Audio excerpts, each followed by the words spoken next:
The discussion involves the low number of COVID-19 cases coming out of bars and restaurants, and most disturbingly, how to keep it from the public. On June 30th, contact tracing was giving a small view of coronavirus clusters. Construction and nursing homes causing problems, more than 1,000 cases traced to each category. But bars and restaurants, a total of just 22 cases. Leslie Waller from the health department asked, quote, "This isn't going to be publicly released, right? Just info for mayor's office?" Correct. Not for public consumption, answers the mayor's senior advisor, Benjamin Eagles. 1 month later, the health department is asked point blank about the rumor that there are only 80 cases traced to bars and restaurants. Tennessean reporter Nate Rao asks, quote, "The figure you gave of more than 80 does lead to a natural question. If there have been over 20,000 positive cases of COVID-19 in Davidson and only 80 or so are traced to restaurants and bars, doesn't that mean restaurants and bars aren't a very big problem?" Metro Health Department spokesman Brian Todd asks 5 Metro Health Department officials the question, "Please advise how you recommend I respond." The name at the top of the response is clipped off, but you may find the answer unacceptable. Quote, "My 2 cents, we have certainly refused to give counts per bar because those numbers are low per site. We could still release the total though, and then a response to the over 80 could be, quote, because that number is increasing all the time and we don't want to say a specific number." Neither the health department or the mayor's office would confirm the authenticity of the emails. But Councilman Steve Glover asked a Metro staff attorney to inquire. Here's the official answer. "I was able to get verification from the mayor's office and the Department of Health that these emails are real," answered the staff attorney. Glover says this adds up to a cover-up. They're fabricating information. They've blown their entire credibility now, Dennis. It's gone. I don't trust a thing they say going forward. Nothing. Glover says he has been contacted by an endless stream of downtown bartenders, waitresses, and restaurant owners. Why would they not release these numbers? We raised taxes 34%, and we put literally hundreds and thousands of people out of work that are now worrying about losing their homes, their apartments, etc. And we did it off of false information and bogus data. That should be illegal. The mayor's office won't comment on these emails. And the question that brings up is why? I mean, they're just numbers. They're either true or not. And why? Why are you trying to keep them from everybody? I'm Dennis Ferrier, Fox 17 News, your Code Red station. It's been a full 24 hours and we still don't have the answers we're looking for. The mayor's office says we didn't give them enough opportunity to respond to our story that shows an email from Metro Health's Leslie Waller asking, "This isn't going to be publicly released, right? Just for the mayor's office?" Correct, not for public consumption, responded Mayor Cooper's senior advisor, Benjamin Eagles. Let's go back to June 30th. The health department tells the mayor's office that only 22 COVID cases have been linked to bars and restaurants in the 4 months since March. Just 4 days later, the city closes bars. Barrett Hobbs owns 6 bars and restaurants. It just didn't pass the smell test, but what were we going to do? They said close, and we had to close. Fast forward to another email chain July 30th. A reporter asks if it's true there's still only 80 cases of COVID linked to downtown bars and restaurants out of 20,000 cases. The health department debates releasing the number. Quote, "We have certainly refused to give counts per bar because those numbers are low per site," unquote. We asked the mayor's office for comment and verification last night and were told to file a formal request. Today they said they wish we would have asked again. After you formulated your story, it would have been nice to have an opportunity for the mayor's office to participate in that story. And I think it was a lapse in journalistic judgment and due diligence. In terms of your question, I'm going to let Dr. Jahangir participate in responding first. Let me ask, since you asked the question, I'm going to let Dr. character Jahangir comment, I'd like to make one about you. When you call after the newscast and say, "Gee, we wish you would have asked again," I mean, this isn't high school. You're not asking a girl out on a date again who said no. If you don't have a comment up front, we don't have to come and ask you again an hour later. We have deadlines, and I'm asking you now, so here's a chance to answer. No. Yeah, you had a deadline and you asked a question. And you didn't answer. You said FOIA us, sir. After the press conference, the mayor's office released 2 additional emails to show they did release that there were only 80 cases of COVID traced to bars and restaurants by July 30th to a single reporter. Again, this was shared with one reporter from a fledgling website. It was not shared with bar and restaurant owners. It was not shared citywide. Today, the bar and restaurant community is floored. They're shocked, stunned, mad, all the adjectives, confused. That's because the Restaurant Association estimates that up to 50% of bars and restaurants will close forever if the city is not open in the next 6 weeks. Councilman Steve Glover says enough. They need to open up the city right now. Given this information, given the other information I've been given over the last 2 weeks, open the city right now. This is unforgivable. Stop it. Stop acting like you're the king. You're not the king. Funny thing, no one ever did answer our question today. Thank you, Dennis. Come see me. We'll get to the bottom of this. We certainly accept the mayor's gracious offer for an interview. We will let you know when and if that happens. And meanwhile, those emails, we asked for an uninterrupted chain of those emails. No answer. I'm Dennis Ferrier, Fox 17 News, your Code Red station. Congressman Mark Green from Clarksville is calling for answers and action after seeing emails between the Metro Health Department and the mayor's office. Beginning Friday, July the 3rd, and for the next several weeks at least, Nashville will revert to a phase 2 with modifications. On July 2nd, Mayor John Cooper announced he was closing Nashville bars. He said it was based on a record number of clusters based on contact tracing. Our public health investigators have found a record number of clusters originating from bars within the past week, which have affected employees, patrons, and musicians. We know now that as of July 2nd, there were only 19 cases contact traced to Davidson County bars since March, 3 in restaurants, as discovered in the emails.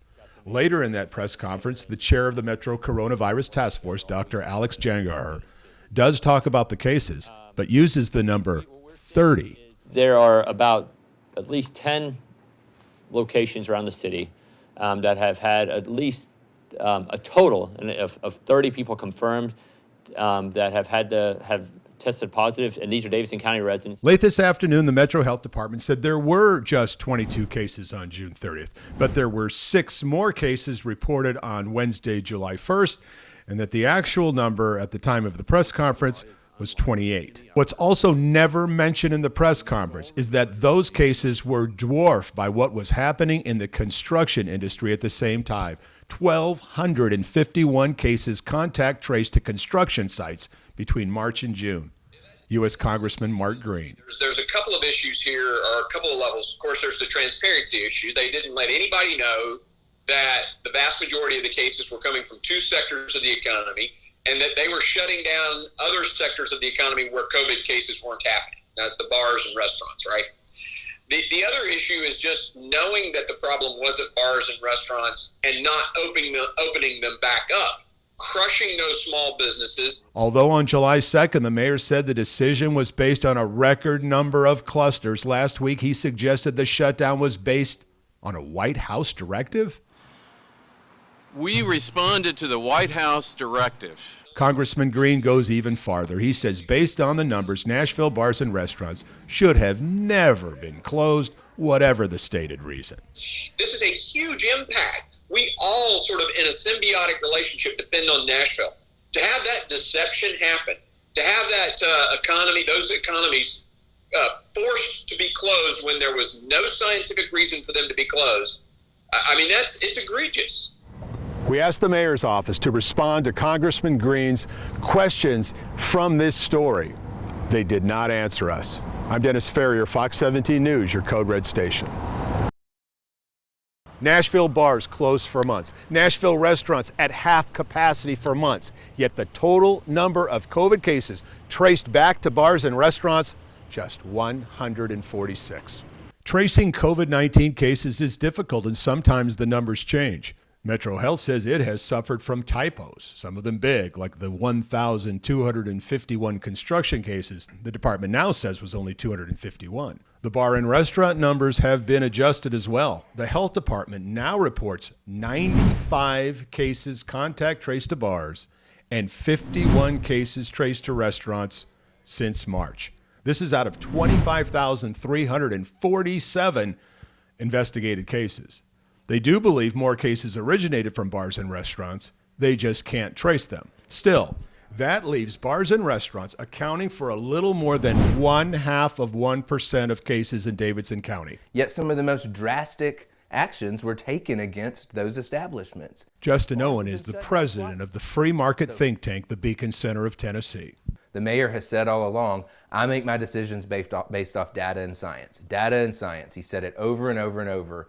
Yet when the data and science is actually revealed, it's not, it does not back his argument for shutting these establishments down and ruining all these livelihoods. The mayor's office maintains that when it closed bars and rolled back restaurants on July 2nd, it was because of an alarming outbreak of new clusters, and they were following a White House directive. But Alfonso Anderson, who owns and operates Big Al's Deli, says he feels these numbers don't justify the action and that his entire world is hanging by a thread. You may remember this is a man who during the tornado stayed open with no electricity by cooking with his Boy Scout camping equipment. This is life and death for a lot of people. Me, my heart and soul is in Big Al's Deli. Every penny I have is in Big Al's Deli.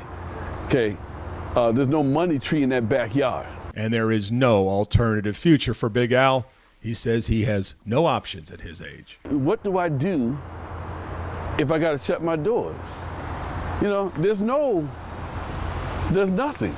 Bars have been closed or operating at drastically reduced occupancy since March. Restaurants remain at 50% occupancy, even in the new modified Phase 3 plan starting October 1st.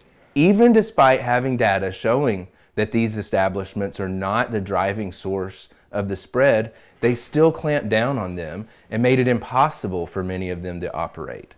Outright difficult for those that are still open, because you can't survive on 50% occupancy for 6, now going on 7+ months. What is the impact of these restrictions? The Tennessee Hospitality Association offers these numbers from the state. In June and July combined, Nashville restaurant numbers are down 41%. The entire rest of the state is down just 12%. We're also trying to find out exactly how many Nashville bars and restaurants have closed forever since March. I'm Dennis Ferrier, Fox 17 News, your Code Red station.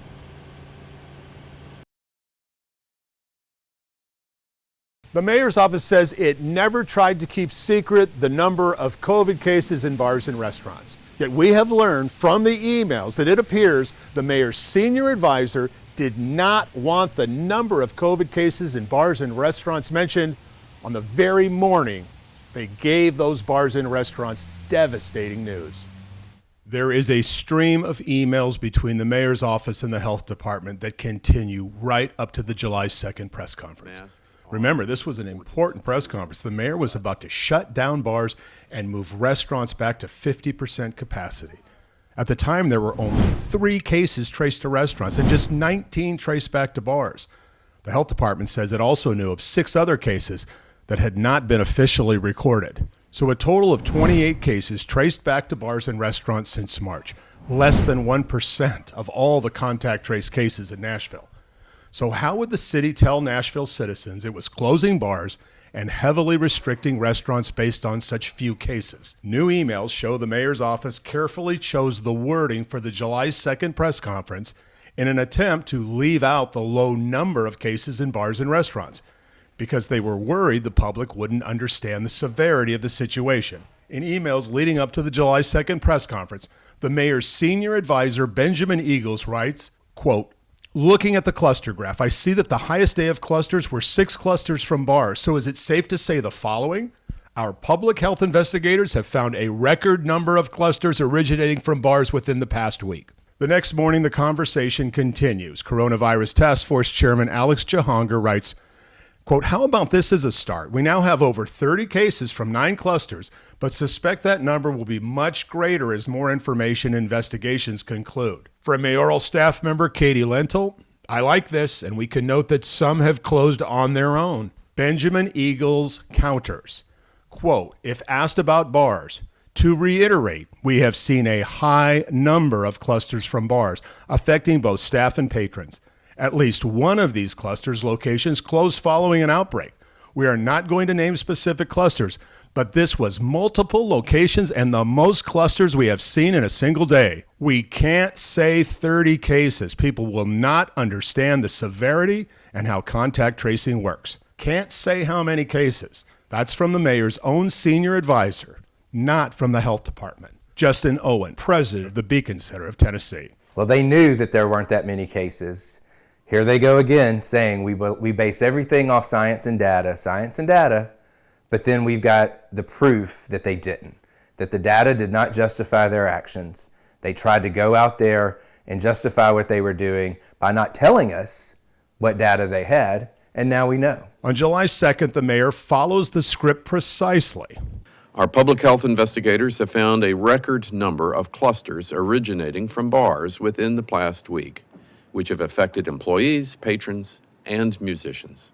Much later in the news conference during questions and answers, Dr. Jahangir breaks from the email advice and mentions the case numbers. There are about at least 10 locations around the city that have had at least a total of 30 people confirmed that have tested positive. What Dr. Jahangir did not say was that the 28 cases were the total amount of cases traced back to bars and restaurants since March. Jonathan's Grill is suing the city, claiming it did not have grounds to close restaurants and violated the restaurant's constitutional rights. They say the mayor's office didn't want to mention the number of cases because they couldn't legally justify restricting the businesses. When I see this email, it leads me to believe they know it's so low, they can't meet that standard.